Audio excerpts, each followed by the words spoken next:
एक और code test run कर लेते हैं. For example input X Y Z is equal to 0 0 1 0 0 1. हमें पता है एक्स एंड वाई हमारी सिलेक्शन इनपुट है, that is 0 0.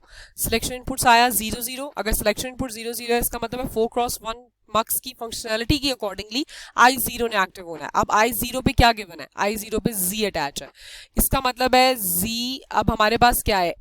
0 0 1 X Y Z respectively.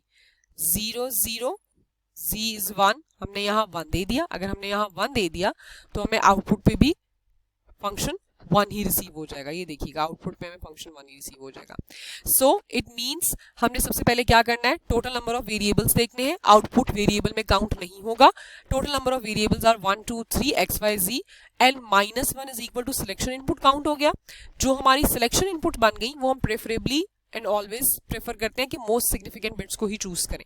Most significant bits हमने सिलेक्शन इनपुट्स बना ली. सिलेक्शन इनपुट के अलावा जो वेरिएबल रह जाए वो वेरिएबल हम डेटा इनपुट्स पे लगाते हैं और उसके अकॉर्डिंगली हम आउटपुट फंक्शन से उसका रिलेशन रिलेट करते हुए अपने टेबल के डिफरेंट पार्टीशंस बना के उसको सॉल्व कर लेते हैं. इसी तरीके से अब एक और एग्जांपल कर लेते हैं. इंप्लीमेंटिंग अ बूलियन फंक्शन. अब सपोज आपको मीन टर्म्स इस फॉर्म में क्वेश्चन गिवन है. अगर आपको इस फॉर्म में मीन टर्म्स क्वेश्चन में गिवन है देन सबसे पहले हमने क्या करना है? हमने देखना है जी हमारे टोटल वेरिएबल्स कितने हैं. Minimum number is 1, maximum number is 15. Hence it's prove कि हमारे टोटल नंबर ऑफ वेरिएबल्स इसके अंदर 4 होंगे. सिलेक्शन इनपुट कौन कौन सी होंगी? Selection variables mean selection inputs. Selection input होंगी जी n-1 के फॉर्मूले से 3 हो जाएंगी सिलेक्शन इनपुट्स. अगर हमारी सिलेक्शन इनपुट 3 है और हमें ये नहीं लिखा हुआ कि हम कौन सा मक्स यूज करें तो with the help of this formula 2 rays power n-1 cross 1 मक्स हम ये डिसाइड कर सकते हैं कि हम कौन सा मक्स यूज करेंगे. yes we can decide it. 2 raised to the power selection input is equal to 8. It means हम 8 क्रॉस 1 का मक्स यूज कर सकते हैं. ये देखिएगा 8 आया ना आंसर, तो 8 क्रॉस 1 मक्स हम यूज कर सकते हैं और हमें कोई गिवन नहीं है कि हम कौन सा मक्स यूज करें. हमारा ट्रुथ टेबल हम बना सकते हैं. हमें मीन टर्म्स अब तक आ चुकी हैं. अगर आपको मीन टर्म्स याद ना हो तो आप मीन टर्म्स के लेक्चर्स में जाके उसको रिवाइज कर सकते हैं. With the help of this expression of mean terms हमने क्या किया? हमने अपना ट्रुथ टेबल बना लिया. 4 वेरिएबल्स को हमने नाम दिया A B C D. F हमने नाम दिया फंक्शन की आउटपुट को. जहां जहां मीन टर्म्स जो जो डिजिट्स गिवन थे मीन टर्म के डेसिमल इक्विवेलेंट वैल्यूज गिवन थी वहां वहां हमने वंस प्लेस कर दिया और इसके थ्रू हमने ट्रुथ टेबल कंस्ट्रक्ट कर लिया. अब इस ट्रुथ टेबल की हमने पार्टीशन कर ली. इस ट्रुथ टेबल की हमने पार्टीशन कैसे की? इस ट्रुथ टेबल की हमने partition depending on our selection inputs ही की. हमारी सिलेक्शन इनपुट्स कितनी हैं जी? 3. अगर हमारी सिलेक्शन इनपुट्स 3 हैं तो इसका मतलब है हमने कौन कौन सी सिलेक्शन इनपुट चूज करनी है. जैसा कि मैंने आपको बताया सिलेक्शन इनपुट n-1 के फॉर्मूले से जैसे ही चूज हो आपने ये बात याद रखनी है कि हमने मोस्ट सिग्निफिकेंट वेरिएबल्स को हमेशा सिलेक्शन इनपुट काउंट करना है. तो 3 सिलेक्शन इनपुट्स हमारी कौन कौन सी हो जाएंगी? A, B and C. अब चूंकि 3 सिलेक्शन इनपुट्स हैं तो how many possible combinations are there if we have 3 variables? There are 8 different combination 000 से लेके 111 तक. सो ये देखिएगा 000 पार्टीशन हो गई, 001 पार्टीशन हो गई, so on up to 111 depending on our selection inputs. हमने उसके अकॉर्डिंगली टेबल को डिवाइड कर लिया. ये जो लाइंस मैंने बनाई है ये टेबल को मैंने डिवाइड किया. अब with respect to my that variable जो कि सिलेक्शन इनपुट में नहीं है वो कौन सा है? वो D है. ठीक हो गया. D मेरा वो वेरिएबल है जो कि सिलेक्शन इनपुट में मैंने काउंट नहीं किया क्योंकि मैंने मोस्ट सिग्निफिकेंट बिट्स वाले लिए हैं 3 वेरिएबल जो कि मेरे सिलेक्शन इनपुट में काउंट होंगे. सो D मेरा वो वेरिएबल है जो सिलेक्शन इनपुट में काउंट नहीं हुआ. अब मैं D को रिलेट करूंगी मेरे आउटपुट फंक्शन के साथ. मैं D को डेटा इनपुट लाइन बनाऊंगी अपने 8x1 मक्स की और इसका relation with respect to my output function इस टेबल के ऊपर चेक कर सकती हूँ. D एक सिंपल अकेला वेरिएबल है तो बड़ा easily with respect to functional output check हो सकता है. D देखिएगा 0 है. जब देखिएगा हमारा सिलेक्शन इनपुट्स क्या है? 0 0 0 0 0 0 सेम ही है. देखा 0 0 0 तो एक टाइम पे D 0 है एक टाइम पे D 1 है. हमने इस तरीके से भी डिवाइड किया हुआ टेबल को. सो D जब 0 है तो फंक्शन की आउटपुट 0 है. D जब 1 है तो फंक्शन की आउटपुट 1 है. तो कैन वी से कि हमारी functional output is actually equal to D? बेशक हम ये कह सकते हैं. नाउ जब सिलेक्शन इनपुट 0 0 1 है तो देखिएगा D relevant to our functional output कैसे है, जब डी 0 है फंक्शनल आउटपुट 0 है, डी 1 है फंक्शनल आउटपुट 1 है, तो we can say F is equal to D.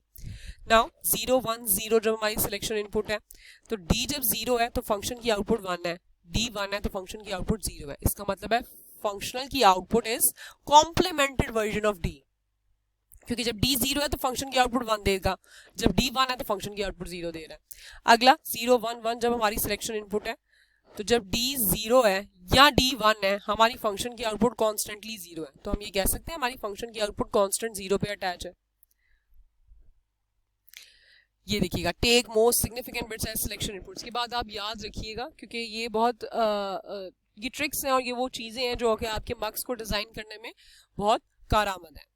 Then अगला 100 हमारे मोस्ट सिग्निफिकेंट बिट्स की वैल्यूज हैं जो कि हमारी सिलेक्शन इनपुट्स हैं। अब with respect to D we will see our functional output, जब डी 0 हो या 1 हो हमारी फंक्शन की आउटपुट कांस्टेंट 0 पे है। देन अगेन 101 जब हमारी सिलेक्शन इनपुट्स हैं, तो डी हमारा जब 0 है फंक्शन की आउटपुट 0 है, डी 1 है फंक्शन की आउटपुट 1 है, तो we can say F equals to D. Similarly 110 selection input पे डी जो मर्जी हो 0 या 1 हो फंक्शन की आउटपुट कांस्टेंट 1 पे है। एंड जब 111 है हमारी सिलेक्शन इनपुट, तो डी की वैल्यू 0 हो या 1 हो हमारी फंक्शन की आउटपुट कांस्टेंट 1 पे है, तो हम कह सकते हैं हमारी फंक्शन की आउटपुट कांस्टेंट 1 पे है। अब हम इस डायग्राम 8 क्रॉस 1 मार्क्स हमारा डिसाइड हो चुका है, वो हमने डिसाइड कर लिया प्रीवियसली फॉर्मूले से, जैसा कि मैंने आपको दिखाया कि 8 क्रॉस 1 मार्क्स यूज होगा। A B and C are my selection inputs S2 से लेके S0 तक, where my A is most significant, C is my least significant. सबसे पहले हम कर लेते हैं जी 000, यही है हमारा टेबल पे पार्टीशन जो हुआ है। 000 जब हमारी सिलेक्शन इनपुट्स हैं, तो हमारे पास क्या है, हमारा output function is actually is exactly equal to D, जो भी डी पे इनपुट आएगी वो हमारी आउटपुट पे चली जाएगी। अगर हमारी ये 000 सिलेक्शन इनपुट्स हैं 0 0 0, इसका मतलब है क्या एक्टिव होगा, हमारा 8 क्रॉस 1 की 0th पोजीशन की इंफॉर्मेशन लाइन एक्टिव होगी और वो हमने कनेक्ट कर दिए डी के साथ। इसका मतलब है डी पे 0 आएगा, तो ये देखिएगा 0 0 0 0 0 0 0 और डी भी अगर हमने 0 दे दिया तो यही लाइन एक्टिव होगी और 0 आगे चला जाएगा, तो फंक्शन की आउटपुट 0 है। अब 0 0 0 1 डी 1 दे दिया, तो सिलेक्शन इनपुट 0 0 0 का मतलब है यही एक्टिव होगी लाइन, और अगर ये लाइन एक्टिव होगी और हमने डी 1 दे दिया तो 1 ही आगे फॉरवर्ड होके एफ पे चला जाएगा और एफ इज इक्वल टू 1, ये देखिएगा। तो इसलिए हम कह रहे हैं F equals to function of D है। इसका मतलब है कि हम अपनी इंफॉर्मेशन ये वाली लाइन को डायरेक्टली डी से कनेक्ट कर सकते हैं। एफ इक्वल्स टू डी है ना, तो हम इसको डायरेक्टली डी से कनेक्ट कर सकते हैं। अब जब हमारी सिलेक्शन इनपुट लाइंस हैं 0 0 1, next portion of the table 0 0 1 है, तो हमारे पास क्या है, स्टिल डी ही है। 0 0 1 अगर सिलेक्शन इनपुट है तो हमारी कौन सी इंफॉर्मेशन लाइन एक्टिव होगी, 1 वाली selection input line. According to 8 cross 1 marks की नॉर्मल फंक्शनैलिटी है, depending on our selection input line ही हमारी इंफॉर्मेशन या डेटा इनपुट लाइन सिलेक्ट होती है कि ये एक्टिव है और इसी का इंफॉर्मेशन आगे जाती है। ये हमारा 8 क्रॉस 1 मार्क्स की वर्किंग है। सो ये हमने अटैच कर दिया जी डी के साथ, क्यों, क्योंकि हमारा फंक्शनल टेबल जो हमने देखा है उसमें डी को विद रिस्पेक्ट टू जब आउटपुट फंक्शन हमने देखा तो हम कह रहे हैं कि जी जो भी डी की वैल्यू होगी वही एफ पे फॉरवर्ड हो जाएगी। सपोज हम 0 0 1 1 दे देते हैं यहाँ डी पे, ये 0 0 1 1 टेस्ट कर रही हूँ मैं, 0 0 1 1, तो क्या होगा 0 0 1 का मतलब है ये 1 एक्टिव हुआ और इस 1 को मैंने अटैच किया है डी के साथ और डी पे मैंने इनपुट दी हुई है जी 1, तो ये 1 आगे फॉरवर्ड हो गया, तो यही 1 आगे फॉरवर्ड हो गया। Next half of the table है हमारे पास जी सिलेक्शन इनपुट्स आर 0 1 0, जब सिलेक्शन इनपुट 0 1 0 है तो हमारी कौन सी 8 क्रॉस 1 मार्क्स की लाइन एक्टिव होगी, ये 2 वाली एक्टिव होगी। 0 1 0 इज द बाइनरी नंबर और उसका डेसिमल इक्विवेलेंट 2 है, तो ये 2 वाली लाइन एक्टिव हुई और ये बात हमें टेबल में हम बता चुके हैं कि वहाँ डी बार कनेक्ट करना है हमने, क्यों, क्योंकि हमारा फंक्शन जो है वो डी का कॉम्प्लीमेंट देगा हमें। अगर हमारा फंक्शन डी का कॉम्प्लीमेंट देगा तो कैसे कनेक्ट होगा, डी नॉट होके 2 पे जा रहा है, इसका मतलब है अगर हम यहाँ देंगे 0 1 0 1 तो डी इन्वर्ट होके हमें आउटपुट पे मिल जाएगा 0 0 1 0 1, तो आउटपुट पे हमें मिल जाएगा इन्वर्ट होके 0।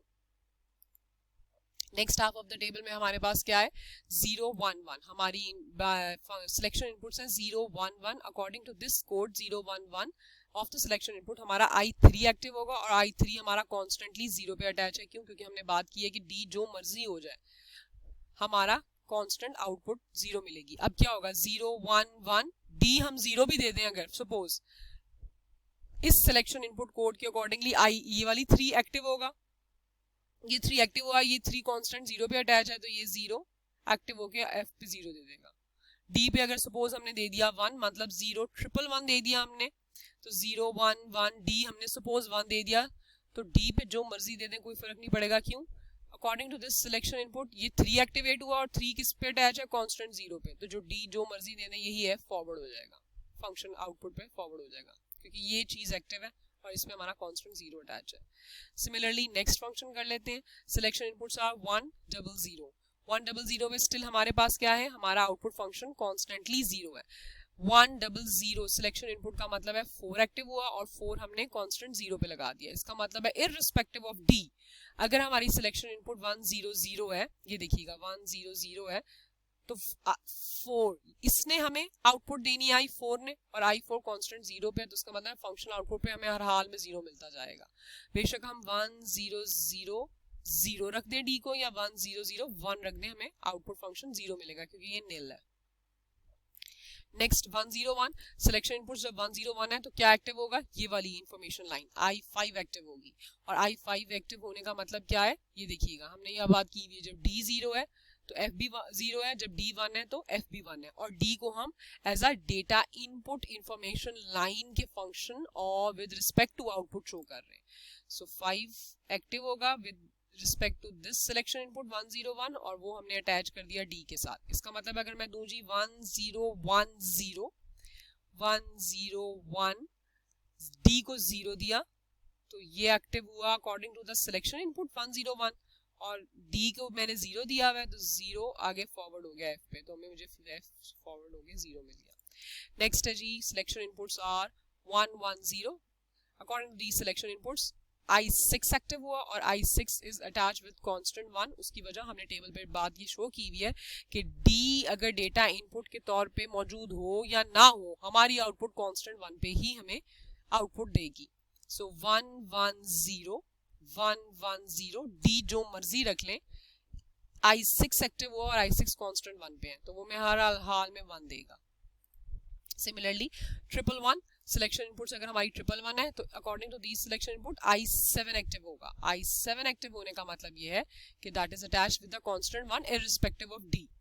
सो 1 1 1 1 1 1 अगर हम D को 1 भी रख दें तो कोई फर्क नहीं पड़ेगा, हमें ये 1 1 1 सिलेक्शन इनपुट के अकॉर्डिंगली I7 एक्टिव होगा और I7 कांस्टेंट 1 पे अटैच है तो यही 1 यहाँ फॉरवर्ड होके हमें यही 1 यहाँ फॉरवर्ड होके हमें फंक्शन की आउटपुट पे मिल जाएगा। Hence this is your complete diagram of your this Boolean function. अब आपको शायद अंदाजा हो रहा होगा कि हम कैसे बना रहे हैं।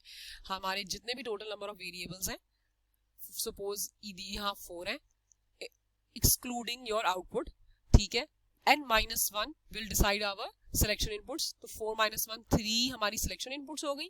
कौन सी 3 सिलेक्शन इनपुट्स रखेंगे, हम वो वेरिएबल सिलेक्शन इनपुट्स रखेंगे जो मोस्ट सिग्निफिकेंट की पोजीशन पे है A B C। जो सिलेक्शन इनपुट के तौर पे वेरिएबल काउंट नहीं हुआ जो बच गया वो हम देंगे जी डेटा इनपुट्स पे। ये देखिएगा डेटा इनपुट्स पे but according to the relation with respect to our functional output और वो यहाँ हम टेबल पे उसको देख सकते हैं, रीड कर सकते हैं कि वो कैसे रिलेट कर रहा है आउटपुट पे। अगर D 0 है F 0 है तो वो F = D हम कह सकते हैं।